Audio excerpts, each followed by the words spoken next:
Welcome to biology पाठशाला। मेरे प्यारे बच्चों, आज की पाठशाला में हम जेनेटिक इंजीनियरिंग की बात करेंगे और उसके पूरे एप्लीकेशन की बात करेंगे। लेकिन पाठशाला को स्टार्ट करने से पहले हम बच्चों को मोटिवेशन मैसेज देते हैं।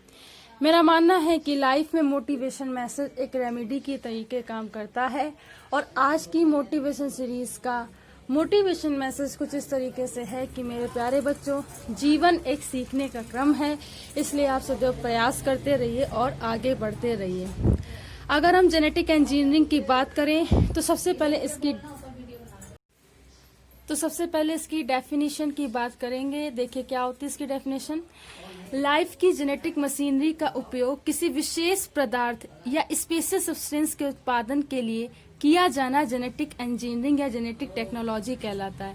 यानी कि इसमें क्या होता है कि किसी भी क्या कहते हैं स्पेशल सब्सटेंस का प्रोडक्शन किसी टेक्निक के द्वारा कहा जाता है, उसे जेनेटिक इंजीनियरिंग या जेनेटिक टेक्नोलॉजी कहते हैं। आगे देखिए, बताता है कि सूक्ष्म जीवों में जेनेटिक रूपांतरण के लाभदायक जीव रसायनों के उत्पादन में उपयोग बहुत ज्यादा हो रहा है और ये सिंपल रिकॉम्बिनेशन के द्वारा, कॉम्प्लेक्स जेनेटिक मल्टीप्लिकेशन के द्वारा होता है। ठीक है, तो इसमें जितने भी रसायनों का डेवलपमेंट हो रहा है, प्रोडक्शन हो रहा है, वो जो टेक्निक होती है वो कौन सी होती है? सिंपल रिकॉम्बिनेशन के द्वारा या कॉम्प्लेक्स जेनेटिक मैनिपुलेशन के द्वारा होता है। ठीक, आगे देखिए, डीएनए रिकॉम्बिनेशन और जीन क्लोनिंग की टेक्निक भी इसमें क्या होती है? इम्पोर्टेंट होती है। क्यों होती है? क्योंकि इसकी सहायता से बहुत सारे क्या करते हैं क्लोनिंग बनाई जा रही है, या ये हम कहें कि बहुत ज्यादा ये केमिकल सब्सटेंसेस। क्लोनिंग का मतलब क्या होता है कि किसी चीज की मल्टी कॉपी बनाना।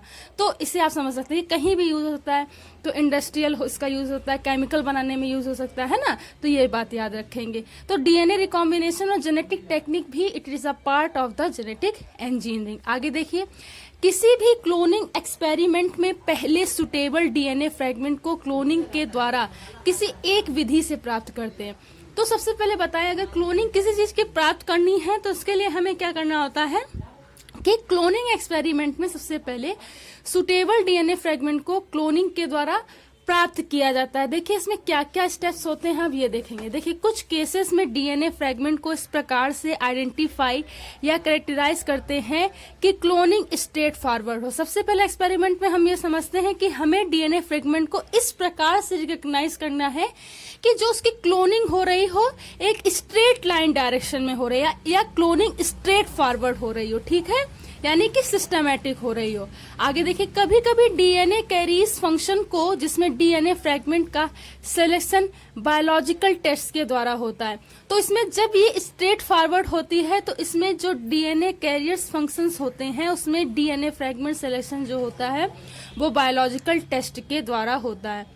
आगे देखिए, कुछ विशेष प्रकार के एमआरएनए जिससे हमें प्राप्त होते हैं। देखिए बिना एमआरएनए के, ठीक है, हमें नहीं प्राप्त होगा जो हम क्लोन बनाना चाहते हैं। तो इसमें क्या होता है कि कुछ विशेष प्रकार के एमआरएनए प्राप्त होते हैं और इससे क्या होता है सी डीएनए बनाया जाता है। तो सी डीएनए जो होता है वो कम्प्लीमेंट्री डीएनए इसे बोलते हैं। ठीक है, और इसी की बहुत सारी क्या मल्टीप्लाइंग कॉपी बनाई जाती है जिसे सी लाइब्रेरी या डीएनए लाइब्रेरी भी कहते हैं। तो ये भी आप इसे याद रखिएगा। ठीक, जब ये कम्प्लीमेंट्री डीएनए प्राप्त होता है फिर इसे क्लोन के लिए क्या करते हैं? प्रयोग करते हैं। क्या करते हैं? प्रयोग करते हैं। और इस प्रकार क्लोनिंग ऑफ डीएनए, ठीक है, बनता है। और इसमें कुछ इनिशियल और इंटरनल क्या होते हैं? प्रोसेस होते हैं जो इस प्रकार से होते हैं। सबसे पहले देखिए क्या होता है। अगर हम बात करें, सबसे पहले आता है क्लोनिंग ऑफ नाइट्रोजन फिक्सेशन या निफ रीजन। देखिए कहते हैं कि science is systematic body of knowledge, यानी विज्ञान किसी विषय का क्रमबद्ध अध्ययन है। अगर यहाँ पे कोई भी चीज होती है तो they have a particular fundamental fact. ठीक, अब क्लोनिंग ऑफ नाइट्रोजन फिक्सेशन या निफ रीजन, यानी कि यहाँ पर नाइट्रोजन फिक्सेशन से की क्लोनिंग के रिलेशन में बात की जा रही है और यहाँ पे कोई एक जीन होगा जिसकी सहायता से नाइट्रोजन फिक्सेशन का प्रोसेस होता होगा और बहुत ही बेहतरीन तरीके से होता होगा। ठीक है, देखिए नाइट्रोजन का फर्टिलाइजर के रूप में प्रयोग किया जाता है, ये हम जानते हैं। नाइट्रोजन वायुमंडल में होती है तथा कुछ माइक्रोब इस नाइट्रोजन को फिक्स करते हैं। ठीक है, और जो खेतों में मिलती है, और इस प्रोसेस को क्या बोलते हैं? Nitrogen fixation. ठीक। इन माइक्रोब को निफ जीन क्लोनिंग करते हैं। अभी मैंने एक जीन का नाम लिया था तो याद रखिएगा। इन माइक्रोब्स में निफ जीन की क्लोनिंग होती है जो प्लाज्मिड के रूप में होती है। जो किसके रूप में होती है? प्लाज्मिड के रूप में होती है। इसे PW×120 कहते हैं। इसे PW×120 कहते हैं।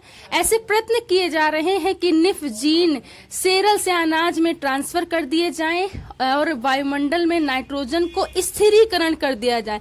बिना नाइट्रोजन फिक्सेशन के क्या होगा? जो फर्टिलाइजर का काम नहीं होगा, यानी कि फर्टिलिटी रेट नहीं बढ़ेगा। इसलिए नाइट्रोजन फिक्सेशन बहुत जरूरी होता है ताकि उसकी फर्टिलिटी बनी रहे।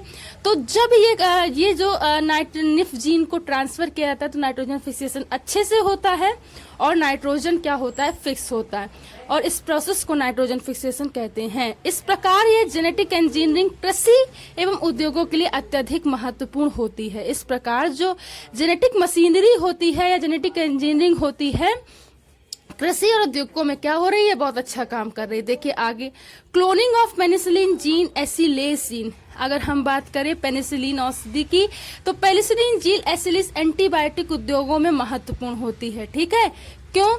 चूंकि यह नोवल सिंथेटिक पेनिसिलिन के उत्पादन में सहायक होती है। ठीक है, ये जीन ई कोलाई में ATCC 11105 में मिलता है। ठीक है, ये इसका नाम है, तथा इसको मल्टी कॉपी प्लाज्मिड वेक्टर में ट्रांसफर कर लिया जाता है तो एंजाइम की क्रियाशीलता बढ़ जाती है और ये इस तरीके से इंडस्ट्रियल्स एंटीबायोटिक बनाने में क्या करता है? मदद करता है। ठीक है, cloning of hepatitis B genomics.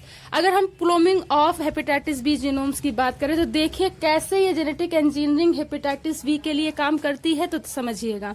Hepatitis B virus या HBV द्वारा कई भयानक रोग जैसे लीवर कैंसर आदि हो सकता है। ये संभव पाया गया है कि क्लोनिंग HBV के द्वारा संक्रमित रोगों के DNA से किया जाता है। ठीक, इस क्लोनिंग में फेज डेरिवेटिव तथा प्लाज्मिड वेक्टर का प्रयोग होता है। 1986 में हेपेटाइटिस बी वैक्सीन भी तैयार किया गया था।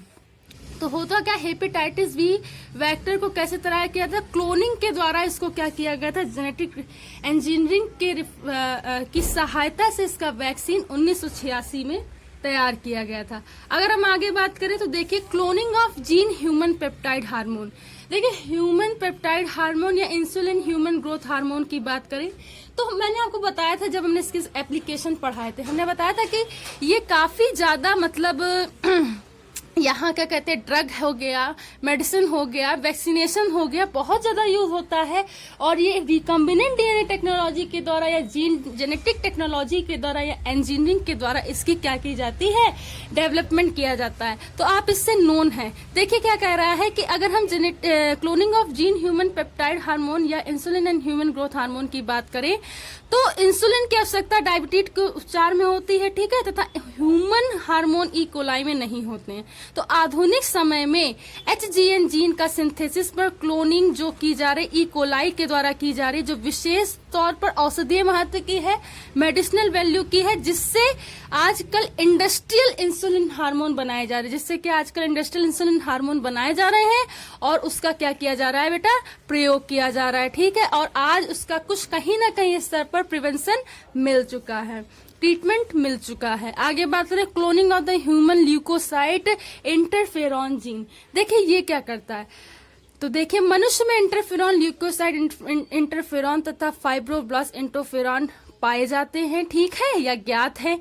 आधुनिक समय में मनुष्य ल्यूकोसाइट को इंटरफेरॉन प्रोडक्शन में तथा mRNA को इंटरफेरॉन के आइसोलेशन में तथा cDNA के उत्पादन में किया जा रहा है। ये क्यों किया जा रहा है? क्योंकि इम्यूनिटी पावर को बूस्ट किया जा सके, उसको क्या किया जा सके, बहुत ज्यादा डेवलप किया जा सके, ताकि जो हमारी जो इम्यूनिटी है वो क्या बहुत सारे क्या कहते हैं पैथोजन से लड़ सके। तो इस तरीके से इनका डेवलपमेंट किया जा रहा है। एक तरीके इसकी एक लाइब्रेरी भी बनाई जा रही है और इसका आइसोलेशन भी किया जा रहा है और इसे क्या करते हैं, प्रिजर्वेशन कहें तो cDNA के रूप में किया जा रहा है, जिसे हम लोग क्या बोलते हैं, जीनोमिक लाइब्रेरी बोल सकते हैं या cDNA लाइब्रेरी भी बोल सकते हैं। आगे देखिए क्लोनिंग ऑफ यूरोकाइनेज जीन।